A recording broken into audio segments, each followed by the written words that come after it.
I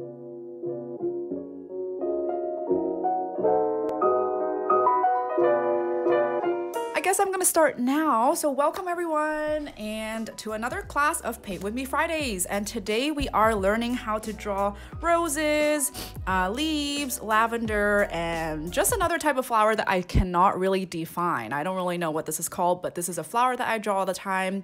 And just so you know, this is not our only floral class. I will keep probably doing floral class until I don't know when, because I love drawing flowers and there's too many flowers in this world to draw anyways. First things first, materials. I have my watercolor set here. It's from Winsor and Newton. I am totally not sponsored by them. I wish they are sponsoring me, but I really love this set. I have another set called Van Gogh.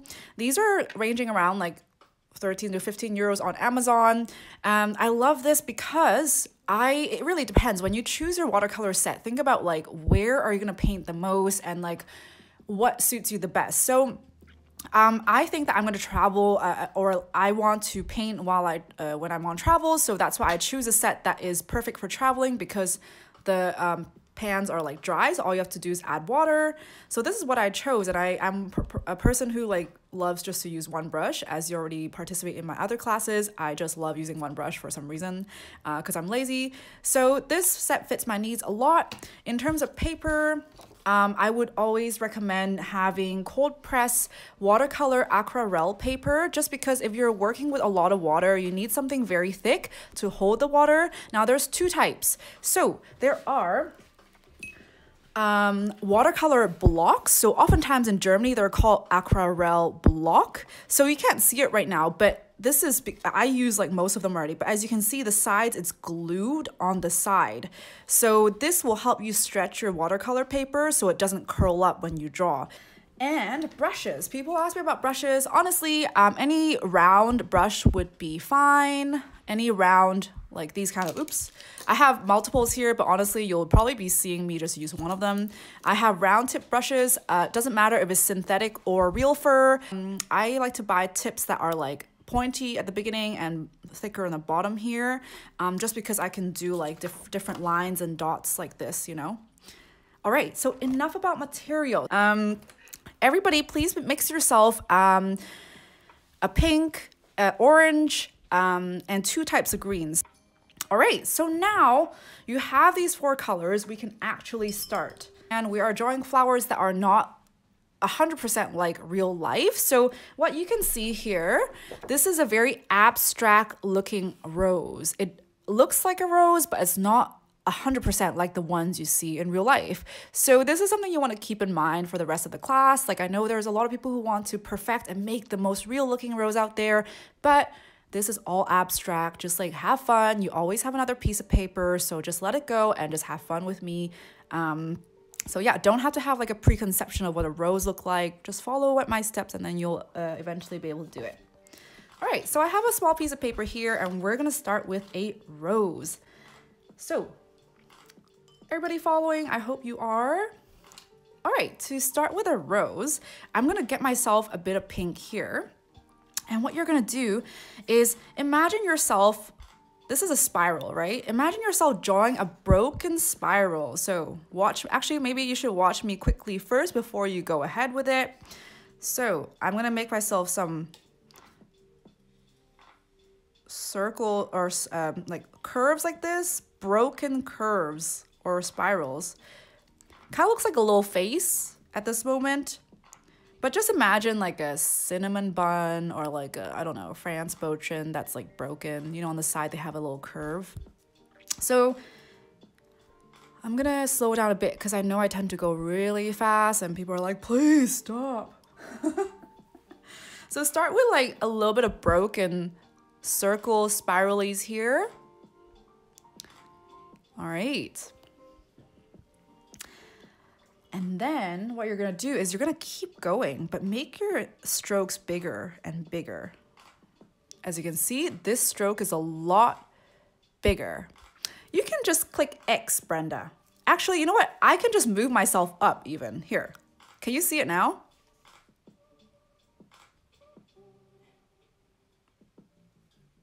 There. I hope you can see it. Just let me know, okay? All right, so As you go around, these kind of strokes get bigger. You just drag your brush like that. They get bigger and bigger. And as I go on, what I like to do is like, I also like to add a little bit of orange. Like that. And don't worry if they overlap.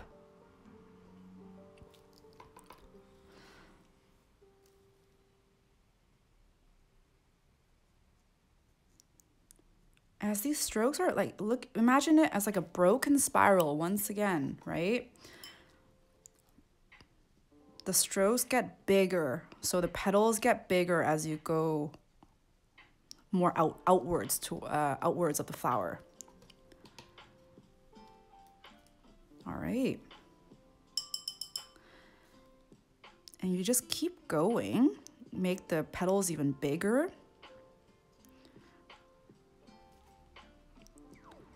As you can see, this is a very abstract type of rose. But you can, what I love about watercolor is that you see the different definitions. So you can always go back to the middle and just dip yourself a bit more red to get some depth in your rose. Isn't it so nice? I love it. All right.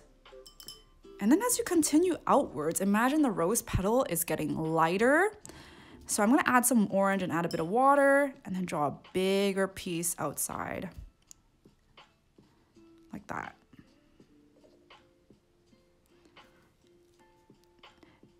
And I'm gonna draw another one here. There we go.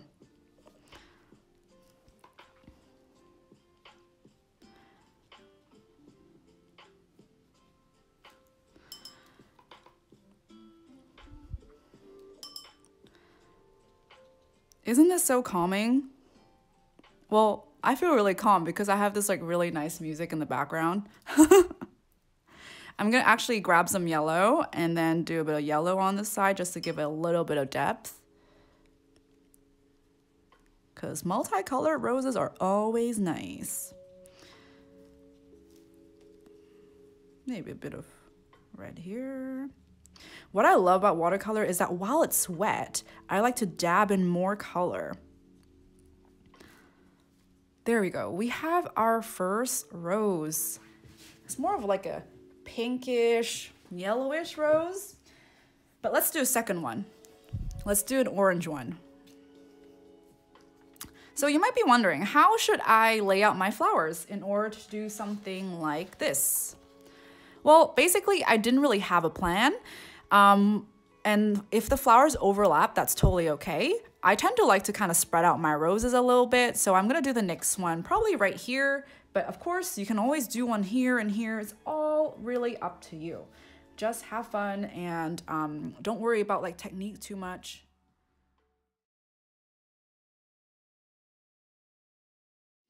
All right, so right now, how's everyone doing? I hope you're fine.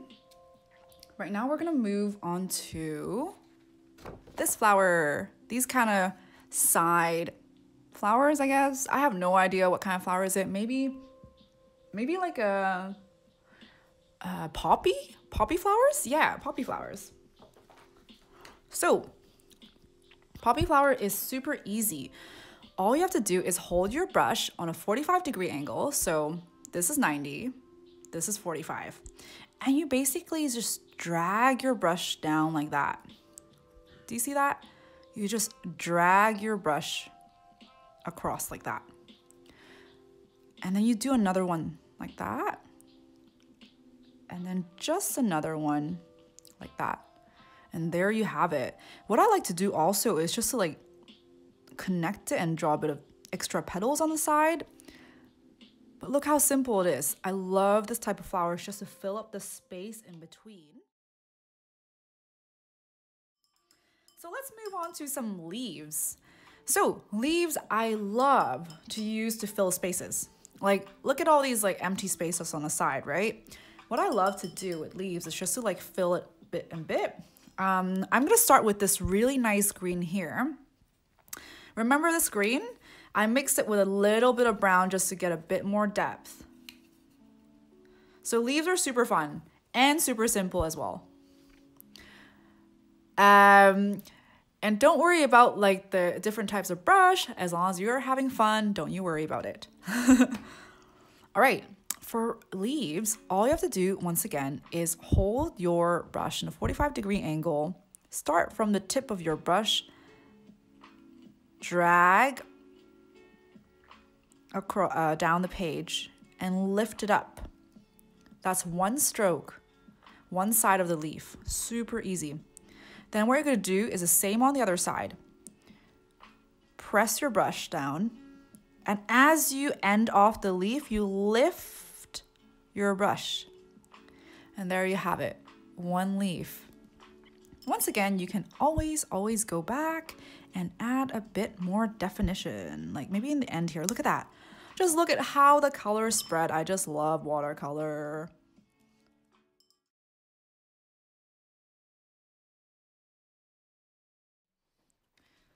All right, get yourself some of this like nice turquoise green.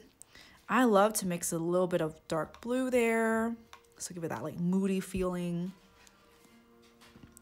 All right, what we're gonna do is this guy here. So I love to add these little plants as we move on, just because it gives so much more definition to the painting itself.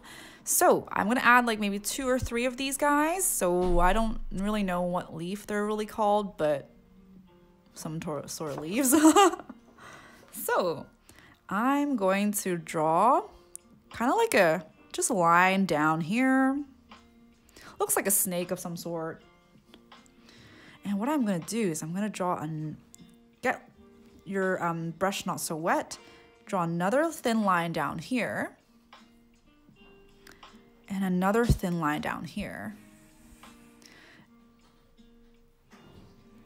And another thin line down here. Maybe you can do something like that too. Having 2 stems here. And then another thin line down here. The same thing. For this leaf, we're just gonna do the one side first. Remember what we did for the bigger ones? Now you just have to draw a smaller one.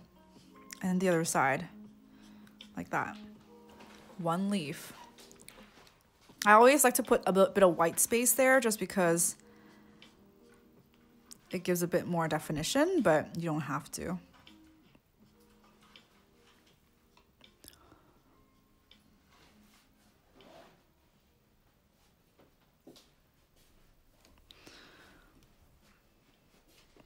And look at me overlapping. I love that. Don't be afraid to overlap on your flowers. That really ties the whole painting together.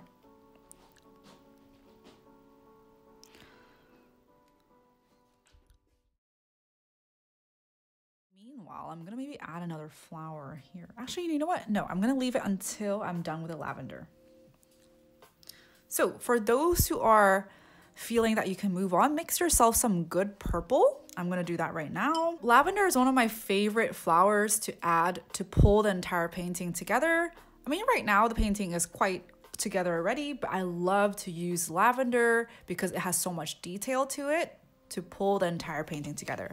Now, as you can see, I got myself some maroon purple-ish color, but of course you can always do lavender in another color. You can do it blue, you can do it like, I don't know, brown, up to you. So you don't have to follow what I do. All right, so now I'm gonna try to identify some empty spaces. So I can see some empty space here, some space here, some space here. So I'm gonna go ahead with my lavender. All right, to do a lavender, oh, by the way, make sure your surface where you wanna do your lavender is dried. So feel it up. Okay, so the surface here is dried already. I'm gonna go ahead and do my lavender here. Lavender is that you draw a thin line, curvy thin line. Yeah, a bit of a curvy thin line there. And from what I remember, lavender is bigger in the bottom and it gets smaller from the top, right? So what I'm gonna do is I'm gonna dot like this. Dot in the bottom part I'm just gonna quickly show you my other one. So as you can see, I dot it in the bottom, and as it goes up, it gets smaller. So I start with the bottom here. I did a bunch of dots. Make sure you get some white spaces in. In order to get white spaces, less water, the better. All right. So as I move on upwards, it's kind of like imagine like a Christmas tree. As you dot upwards, there's less and less and less lavender petals. Oh, how cute. It is like a little Christmas tree, but purple lavender instead.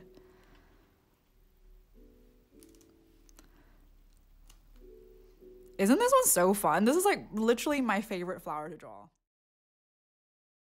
There we go. Oh, I love that I added that. Good choice, good choice. All right, so it's not finished yet. We're gonna do some finishing touches. So what I feel when I look at this is that I feel like something's missing in the middle. Don't you guys agree? Maybe I will do another flower there. Maybe I'll just do like these guys. The side flowers. I can also do a bit more leaves if I want to, maybe like down here. Don't afraid of the overlap. Sometimes overlap completes the picture.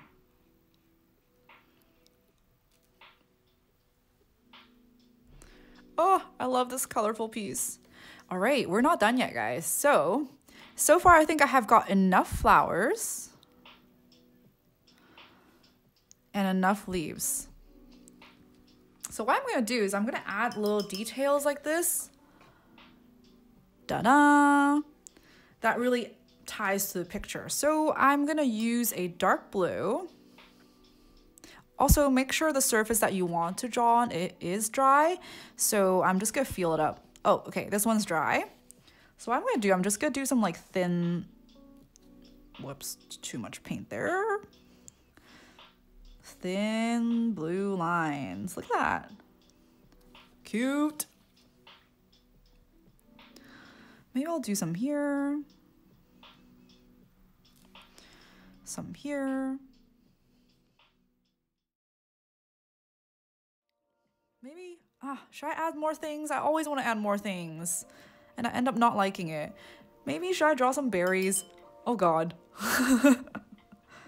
Maybe I should draw some berries. How are you guys doing? Like I always say, if the class is quiet, that means everybody's concentrating, and that means I should not worry. So to draw a berry, basically a circle, and leave a bit of white space up top for a reflection. All right, we are approaching 5 minutes before class ends, so feel free. Ooh, the blue lines. Yeah. Jess, you want me to do blue lines, right? So the blue lines, I usually do it within these kind of flowers. So I just take some blue paint and I start from the middle here and just like do some like curvy looking lines like that. I'm not sure if I should end this yet because I feel like people would still have questions, but I'm gonna say goodbye. Bye guys. Thank you for joining.